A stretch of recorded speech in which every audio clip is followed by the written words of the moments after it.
আজ 5ই মে 2013 সালের 5ই মে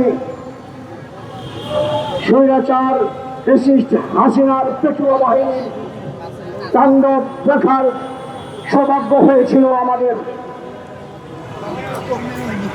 আমি সকাল থেকে বউবাজার ব্রিজে আমার জিম্মাদারি ছিল।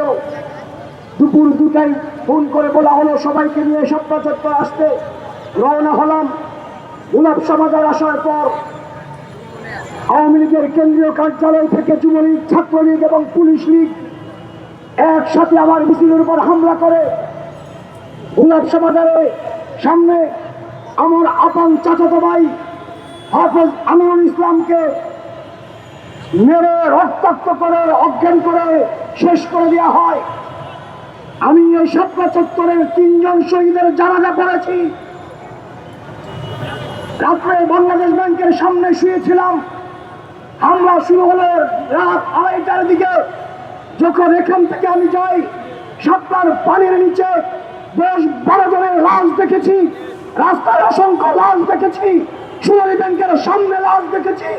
সকাল হওয়ার আগে সিটি কর্পোরেশনের ময়লার গাড়ি এনে লাশগুলোকে উঠিয়ে নিয়ে গরম পানি দিয়ে রাস্তাকে ধুয়ে পরিষ্কার করা হয়েছে। আমরা জিজ্ঞাসা করতে চাই, শাপলা চত্বরের শহীদদের লাশগুলো কোথায় নেওয়া হয়েছে? এই লাশগুলো কোথায় গুম করা হয়েছে? যারা গুম করেছিল তারা তো বাংলাদেশ থেকে পালিয়ে যায় নাই। শেখ হাসিনা হেফাজতে ইসলামকে ঢাকা থেকে চট্টগ্রাম বিতাড়িত করেছে বলে উল্লাস করেছে। হেফাজতের রক্তের বিনিময়ে আলেমুল আমাদের ঘুমন্ত তাহাজ্জুদরত জিকিররত ওলামায়ে কেরামের চোখের পানির বদুয়ায় হাসিনা পালাইতে পালাইতে দিল্লি ট্রান্সফার হয়ে গেছে। বর্তমান সরকারকে বলবো, 2013 সালে খালেদা জিয়া ঘোষণা করেছিলেন হেফাজতের পাশে থাকো।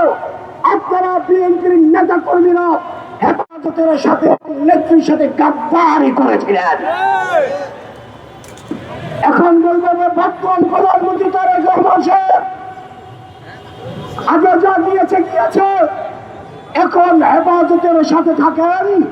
হেফাজতের মামলা হয়েছে, সেই মামলায় শেখ হাসিনা সহ যারা আসামি প্রত্যেককে দিল্লি থেকে যেখানে যেখানে আছে ধরে এনে তাদের ফাঁসির রায় কার্যকর করবেন, গাদ্দারি করবেন না। আমরা চাই শাপলা চত্বরের এখানে খাম্বা গড়ে হাসিনা সহ সকল আসামিদের প্রকাশ্যে ফাঁসি কার্যকর করা হোক। যদি বিচার বিলম্বিত করেন আর তাদের সাথে সংযুক্ত হয়ে তাদেরকে আবার বাংলাদেশে পুনর্বাসনের প্রচেষ্টা করেন, মনে রাখবেন জুলাই বিপ্লব একটা হয়েছে। বাংলাদেশের আগামের জনতা হাফেজ আলেম সকলে একত্রিত হয়ে আরেকটা বিপ্লবের জন্য তৈরি থাকেন।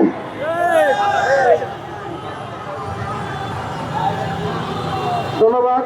এই পর্যায়ে বক্তব্য নিয়ে আসবেন 2013 সালের 5ই মে সেই রাত্রিতে খুনি হাসিনা ফ্যাসিস্ট হাসিনার পেটুয়া বাহিনী গভীর অন্ধকারে লাইট বন্ধ করে নির্বিচারে পাখির মতো গুলি করে কিভাবে এদেশের আলেম সমাজ এবং তৌহিদি জনতাকে কিভাবে গুলি করে হত্যা করেছিল, যে গণহত্যা চলেছিল, তার জন্য আমরা ধিক্কার জানাই।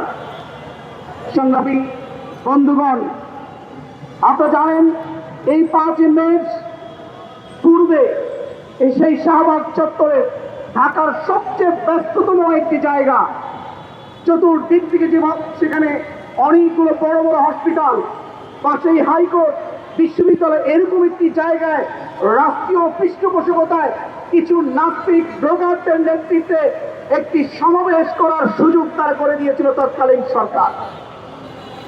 শুধু 1 দিন 2 দিন নয়, 1 মাসেরও অধিক সময় ধরে রাষ্ট্রীয় পৃষ্ঠপোষকতায় অর্থ দিয়ে, মানুষ দিয়ে, খাদ্য দিয়ে সেই নাস্তিক ব্লগারদেরকে পৃষ্ঠপোষকতা দিয়ে সেদিন যেই সমাবেশ তারা সেখানে গড়ে তুলেছিল মাসের অধিক সময় ধরে, সেই সমাবেশ থেকে ওই নাস্তিক ব্লগাররা যেভাবে একের পর এক আমার নবী রাসূলদেরকে অপমান করেছিল, তাদের চরিত্রকে হরণ করেছিল, আমার নবীর সাহাবীদের চরিত্র যেভাবে হরণ করেছিল, বাংলাদেশের শীর্ষ আনন্দের চরিত্র যেভাবে হরণ করা হয়েছিল, এরই প্রতিবাদে যখন এখন পর্যন্ত এই হত্যাকাণ্ডের রহস্য উন্মোচন হলো না, কার ইশারা ইঙ্গিতে এখন পর্যন্ত এই হত্যাকাণ্ডের কতজন শহীদ হয়েছে সেই শহীদের সংখ্যা এখন পর্যন্ত নিরূপণ করা হয়নি।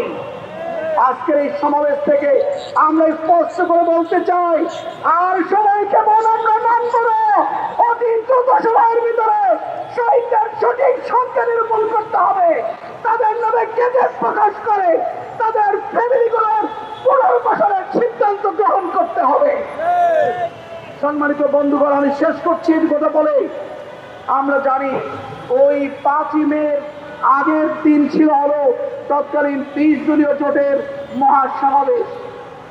আপনাদের মনে থাকার কথা, সেই মহাসমাবেশে যখন সারা বাংলাদেশ থেকে লক্ষ লক্ষ জনশক্তিরা ছুটে এসেছিল এই ঢাকার রাজপথে, সিদ্ধান্ত ছিল যে 4 মে মহাসমাবেশের পরের দিন হেফাজতের নেতৃত্বে যে শাপলা চত্বরে যে সমাবেশের ডাক দেওয়া হয়েছিল, সেই সমাবেশে আমরা সবাই 20 দলীয় জোটের নেতৃবৃন্দ আমরা সেখানে যুক্ত হয়ে আমরা এই সমাবেশকে সফল করতে চাই।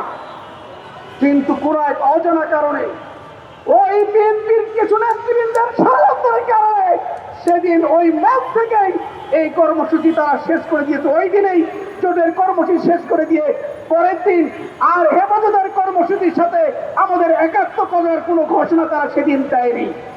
আমরা জানতে চাই, কার ইশারায়, কার ইঙ্গিতে, কার ষড়যন্ত্রের কারণে দীর্ঘদিন ধরে হয়ে ওঠার সিদ্ধান্ত সেদিন বাস্তবায়ন হলো না।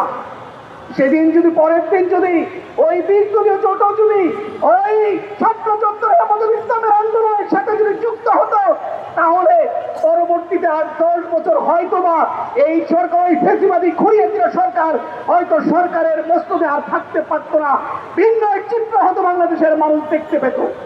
কিন্তু ওই বিএনপির কিছু নেতৃবৃন্দের ষড়যন্ত্রের কারণে, ওই ভারতীয় দালালদের কারণে সেদিন সেই কর্মসূচি সফল হয়নি। তাই আমরা বলতে চাই, আর বাংলাদেশের মানুষ কোন ষড়যন্ত্রকারীদের দেখতে চায় না। আপনারা জানেন যে 2013 সালের যে নভেম্বর বা ডিসেম্বর মাসে 23 ডিসেম্বর মার্চ ফর ডেমোক্রেসি যখন দেওয়া হয়েছিল, জোটের নেতৃত্বে মার্চ ফর ডেমোক্রেসি কর্মসূচি দেওয়া হয়েছিল, কিন্তু আমরা সেদিনও লক্ষ্য করেছিলাম ওই মার্চ ফর ডেমোক্রেসির দিনে যখন বেগম খালেদা জিয়াকে যখন ওই তার বাসভবনে যখন বালুর ট্রাক দিয়ে আটকে ফেলা হলো, বিএনপির কোন কর্মীরা সেদিন সেখানে গিয়ে সেই বালুর ট্রাককে তারা সরাতে পারেনি। কিন্তু সেদিন ইসলামী ছাত্র শিবির এবং জামাতের কর্মীরা জীবন দিয়ে সেদিন রাজপথে নেমেছিল। আমাদের ছাত্র শিবিরের ভাইরা সেদিন জীবন দিয়েছিল, রক্ত দিয়েছিল, কিন্তু রাজপথ থেকে আমাদের ভাইরা সেদিন সরে যায়নি। কিন্তু সারা দিন আমরা লক্ষ্য করেছি বিএনপি, ছাত্রদল, যুবদলের কোন নেতা কর্মীদেরকে ওই কর্মসূচি ঘোষণা দিয়ে রাজপথে তাদেরকে দেখা যায়নি। এভাবেই তারা ওই দীর্ঘ আওয়ামী ফ্যাসিস্টের সময়ে 15 বছর তারা ব্যর্থতার পরিচয় দিয়েছে এবং কোন আন্দোলনের কর্মসূচি দিয়ে সেই আন্দোলন কর্মসূচি তারা সফল করতে পারেনি। এবং সর্বশেষ আপনারা লক্ষ্য করেছেন 2024 সালের 5ই আগস্ট থেকে অভ্যুত্থান হলো, তার দর্শক, 5ই মে ঐতিহাসিক শাপলা চত্বরের এই গণহত্যার প্রতিবাদে কিন্তু আজকের এই শাপলা চত্বরে মানববন্ধন করছে ইসলামী ছাত্র শিবির। দেখতে পাচ্ছেন ইতিমধ্যেই বিভিন্ন ছাত্র শিবিরের নেতাকর্মীরা কিন্তু এখানে তাদের ব্যানার ফেস্টুন নিয়ে দাঁড়িয়ে গেছেন।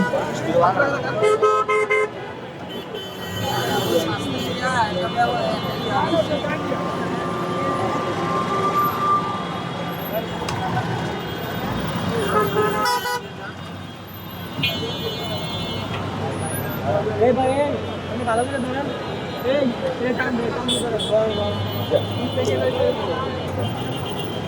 এটা আমাদের বিকেল আমরা